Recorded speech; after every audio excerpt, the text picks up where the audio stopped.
Live from WRAL News headquarters in Raleigh, your number one source for local news. WRAL News, coverage you can count on. Temperatures are in the 20s as you step out the door. I'll show you what it will feel like where you are. It might even be colder than that, 28.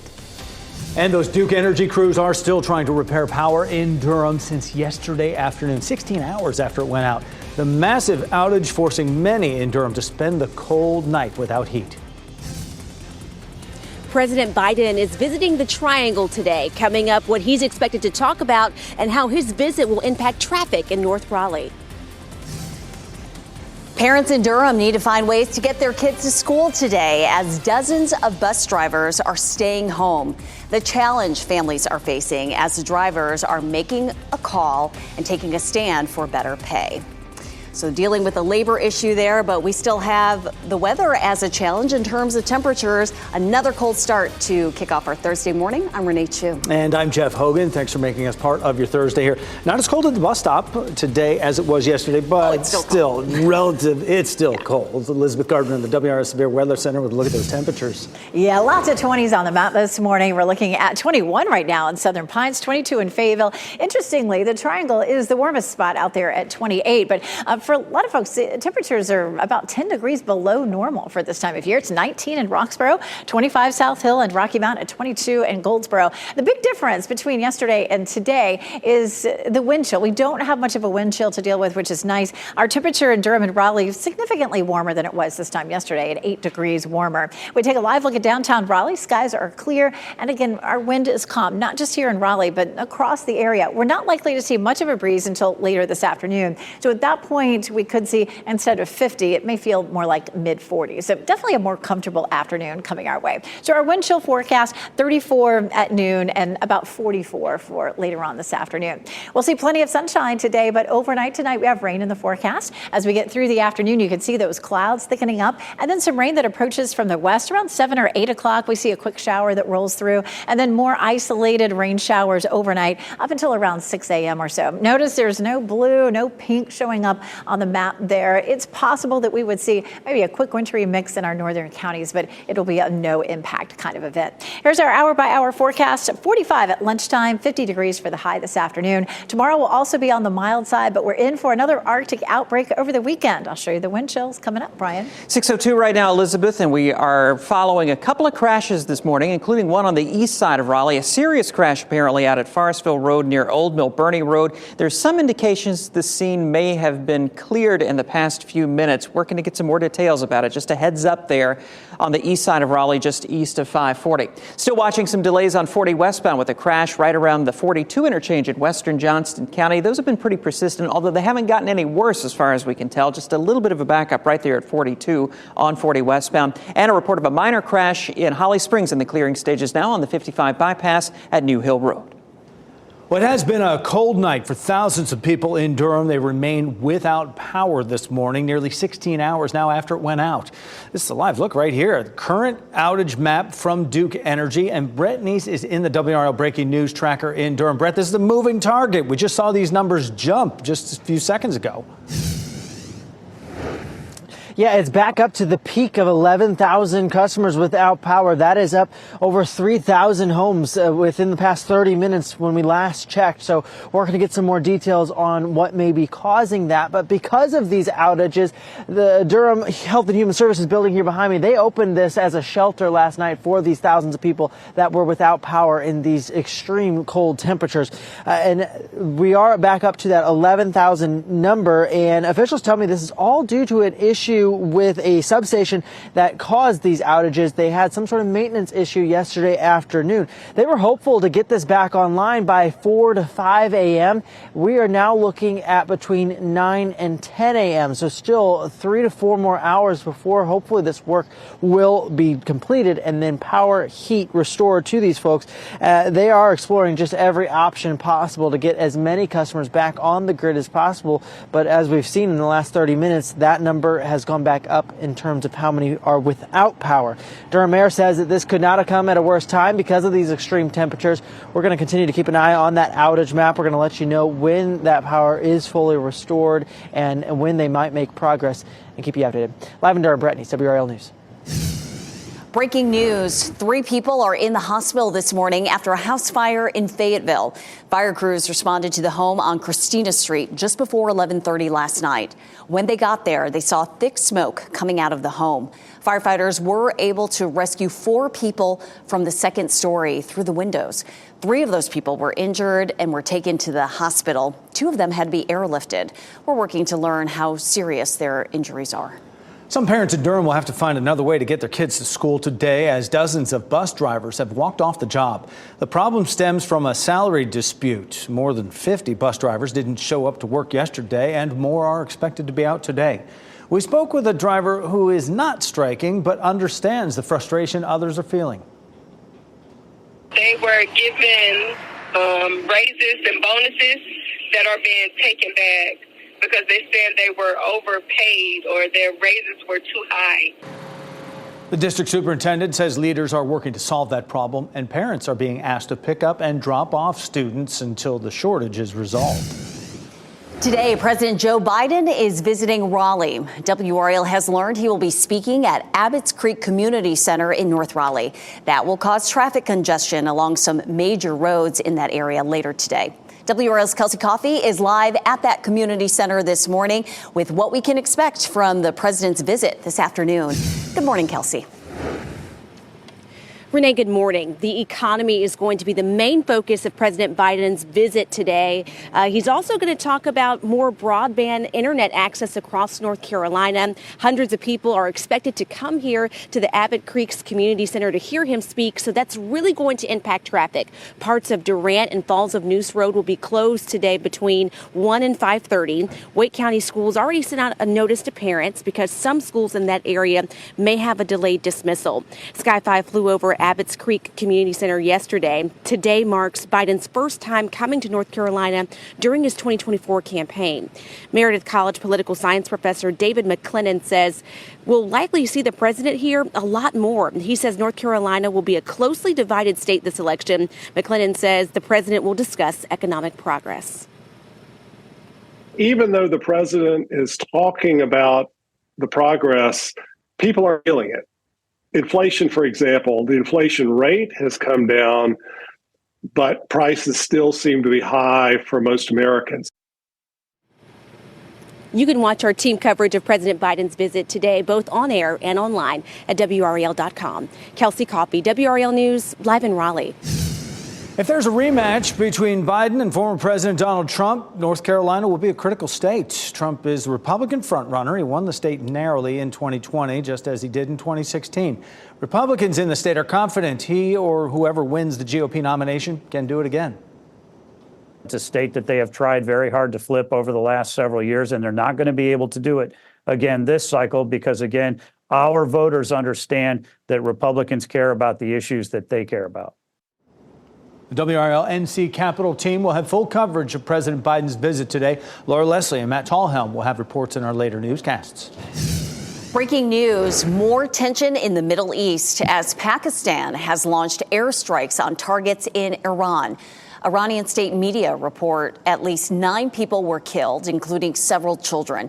Pakistan says the strikes were on terror targets. The strikes come one day after Iran launched a strike on Sunni militants inside Pakistan. 2 children died. Pakistan strongly condemned the strike, calling it an unprovoked violation of its airspace. Fayetteville police are investigating a deadly crash that closed down a street last night.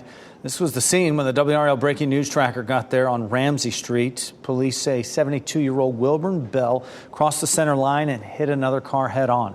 The driver of that other car, 72-year-old Wanda Eldridge, was killed. No charges have been filed yet, but the crash is still under investigation. It is 6:09. A man trapped in his truck for 6 days after a wreck is giving thanks. The 6 days I was down there were longest, scariest, most terrifying days of my life. His emotional reunion with the men who found him and saved his life. Wrestling legend Hulk Hogan has a new highlight. He is being celebrated as a hero after saving a teen on a Florida highway.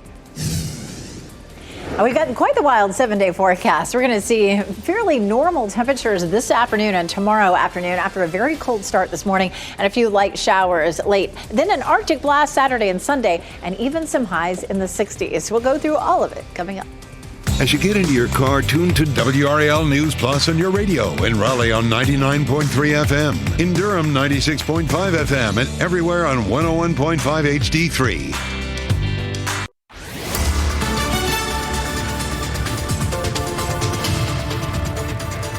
612 is another cold start out there this morning. Our temperature officially at RDU 27, but we're looking at low to mid 20s in most places. So you want to bundle those kids up again as they head out to the bus stop. The one thing that we're not seeing this morning is much of a wind chill, but it is in the low to mid 20s. This afternoon, temperatures will climb up much closer to 50 degrees, and we'll still maybe have a touch of a wind chill, making it feel like 40s, but that's still a little more comfortable than we saw yesterday. Overnight tonight, we have some showers that'll roll through. We'll start to see that rain maybe as early as 7 or 8 o'clock. It'll be light and patchy, and temperatures will be too warm for this to be anything but rain, except up near the Virginia line where there could be maybe a teeny bit of sleet, but it looks like a no impact event. We have an Arctic blast ahead again for this weekend. I'll show you coming up. Brian?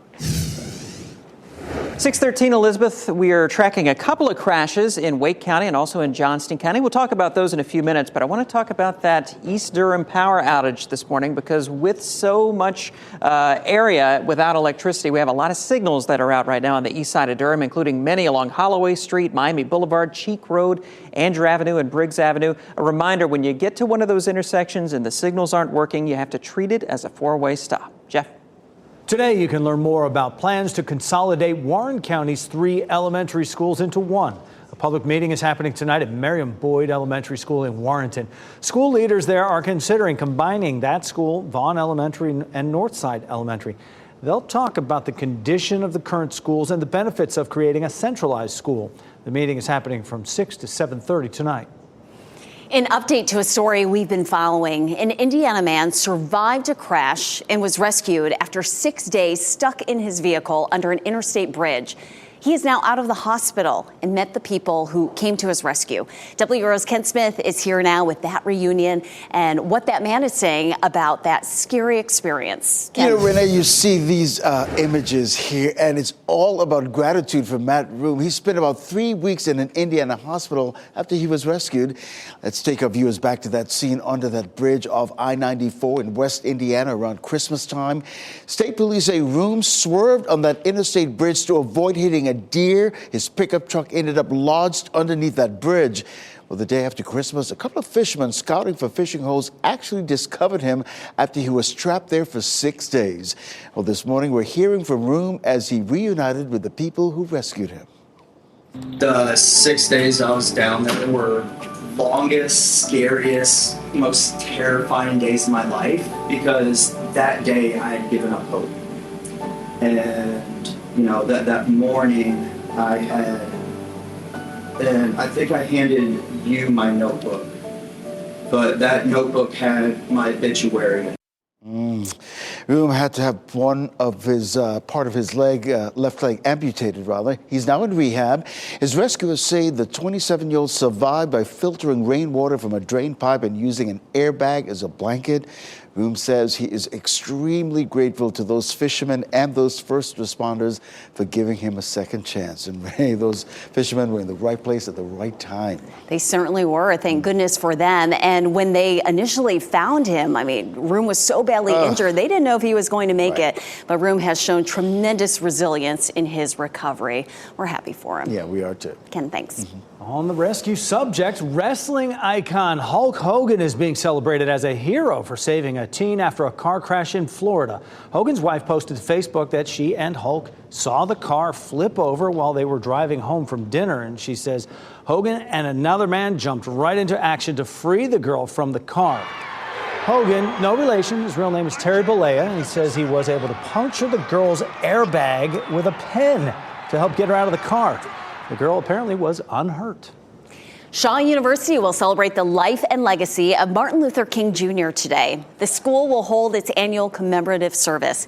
Today's guest speaker is the Reverend Dr. Melvin Miller from the Progressive Baptist Church in St. Paul's, Minnesota. Today's service starts at 11 this morning in the Thomas J. Boyd Chapel on campus.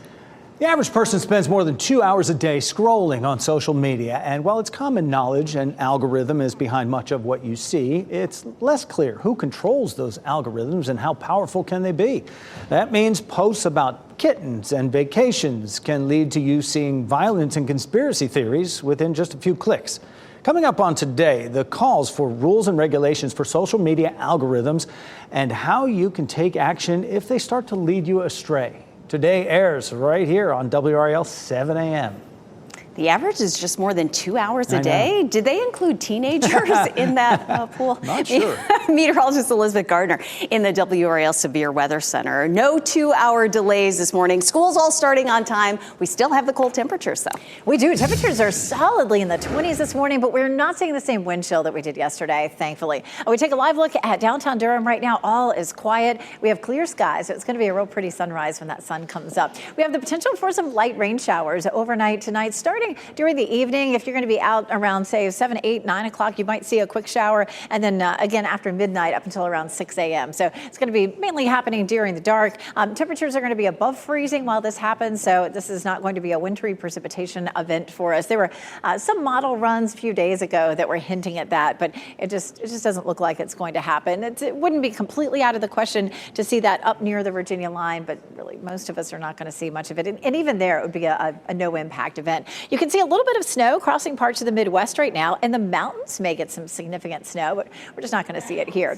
We take a look at Futurecast kicking things off at lunchtime. Temperatures will be in the mid-40s, and we'll see sunny skies. We begin to cloud up during the afternoon. We'll see highs close to 50 degrees. And then during the evening, here comes that band of rain, but temperatures will be in the upper 30s as that band of rain moves through. You can see that, and then it just doesn't cool down. We may drop to 32 in Roxborough about the time that the rain moves on out. So again, we're just not going to have the precipitation and the temperatures together. But in the mountains, look at this. The American model showing some significant snow there, could be up to half a foot of snow, and the European model showing the same. European model wants to show a flurry or two for us. Again, there's a potential of a little bit of light precipitation, but no accumulation.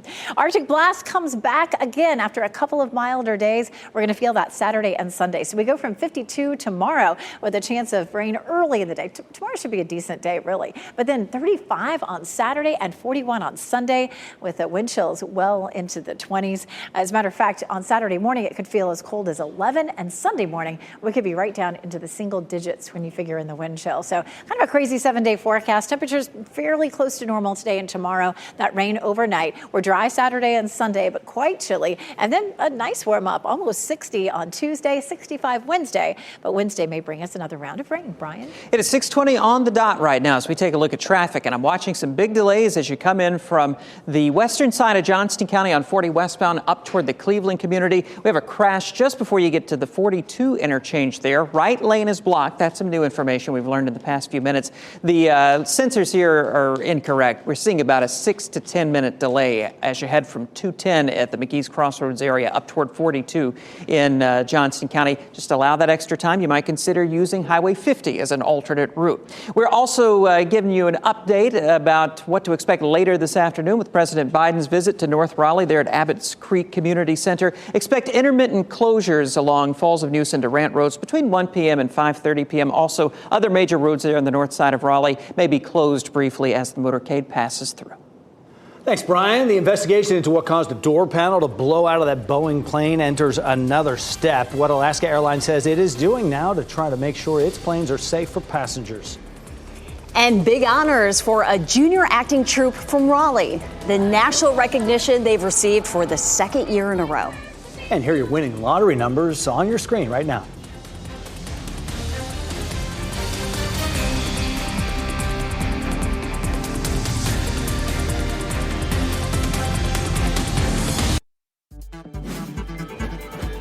This What's Trending report, sponsored by Rug & Home. Richard Simmons is back in the public eye with some strong words about an upcoming biopic. Yeah, Brian Schrader here now with What's Trending. Brian. Yeah, the fitness legend posted to Facebook saying that he did not give his permission for the movie, which stars Pauly Shore. He says, "Don't believe everything you read." Shore is playing Simmons in a short film called The Court Jester that will debut at Sundance tomorrow night, and a full biopic starring Shore as Richard Simmons reportedly is in development. Yeah, the two are not related from what we understand, but I look at Pauly Shore and I think, hey, buddy. You remember the days, the MTV days back in the day? But I tell you, Richard Simmons is not happy about this. He didn't sign off on it. He says he doesn't have a publicist, doesn't have a manager anymore. He just wants to live a quiet, peaceful life and be left alone. And can I be honest, of all the famous people out there, it's not like I'm wanting to know more about Richard Simmons. You know, his backstory. Over the years, leave him alone. You know, just let him be. There's some market research if you're the person producing these movies. Yeah, Renee doesn't want to see it. So. I suppose. The rapper formerly known as Kanye West is sporting a new look, metallic teeth. Ye posted this photo to his Instagram story showing off the new implants. In another picture, Ye compared his look to that of James Bond villain Jaws from, the Roger Moore days. Oh, my. Yeah. Yeah, so it's a very unique titanium veneer, and there's a thin material covering it right now, but a lot of people are wondering, did he have his teeth removed or something? Who knows, but spending $850,000 on those implants for a new look. Almost $1 million for the grill. A lot of people wondering why. Brian, thanks. A local theater group with students from across the Raleigh area is celebrating a big win in a national competition. The Raleigh Area Children's Theater won first place against 123 other groups in the Junior Theater Festival in Atlanta. The students are between the ages of 9 and 12, and they performed a 15-minute version of Beauty and the Beast for a panel of judges. It's the second year in a row they've taken first place. Pure elation. I love that story. Chuck E. Cheese game show could soon hit the airwaves. The company says it's producing a game show geared toward adults. It'll feature supersized versions of games, including air hockey, pinball, and the claw machine. There's no information yet about how the show or when the show may be ready for air. President Biden is visiting the Triangle today. Coming up, what he's expected to talk about and how his visit could impact traffic in North Raleigh. And temperatures are in the mid-20s across most of the area as the kids are headed out to school. But this afternoon, it'll feel a bit milder than yesterday with highs closer to 50. We're still looking at another Arctic blast, though, over the weekend. I'll show you what to expect. 3 people are in the hospital after an overnight fire at this Fayetteville home. What we know about the rescue effort to get them out of the burning house.